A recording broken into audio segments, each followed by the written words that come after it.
যেদিন আমি টের পাইলাম আমার বুকে সমুদ্র সমান আফসোস, যে আফসোসকে প্রশ্রয় দিলেই আমি ধীরে ধীরে তলিয়ে যাব, নিঃশেষ হয়ে যাব, ঠিক সেদিন থেকে আমি না পাওয়ার সমস্ত আফসোসকে উড়িয়ে দিলাম।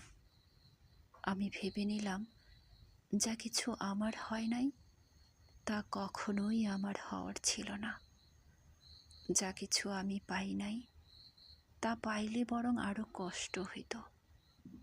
এইটারে মিথ্যা সান্ত্বনা বলাই যায়, কিন্তু যে মিথ্যা আমারে ভালো থাকতে দেয়, সে মিথ্যারে আমি চোখ বুজে ভালোবাসি।